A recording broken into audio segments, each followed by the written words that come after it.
নমস্কার সবাইকে। আজকে ছিল ব্যাচেলার স্পেশাল ওল চিংড়ি। ওলটাকে ডুমো ডুমো করে কেটে লেবু লবণ দিয়ে মেখে কিছুক্ষণের জন্য রেখে তারপর ওটাকে ভালো করে ধুয়ে সেদ্ধতে বসিয়ে দিয়েছি। এবার গরম হয়ে যাওয়া তেলের মধ্যে চিংড়িগুলোকে ভেজে নিয়ে আদা রসুন পেঁয়াজ এগুলো পেস্ট করে তার মধ্যে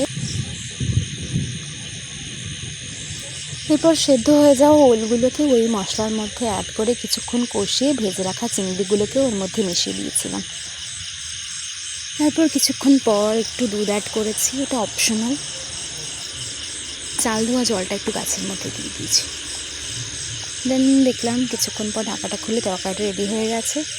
তো নামানোর আগে একটু গরম মশলা গুঁড়ো আর অল্প একটু ঘি দিয়ে তরকারিটা নামিয়ে নিয়েছি। খুব ভালো খেতে হয়েছিল, আপনারা ট্রাই করে দেখতে পারেন। যদি ভিডিওটা ভালো লেগে থাকে আপনারা অবশ্যই লাইক কমেন্ট অ্যান্ড সাবস্ক্রাইব করবেন। থ্যাংক ইউ সবাইকে। শুভরাত্রি।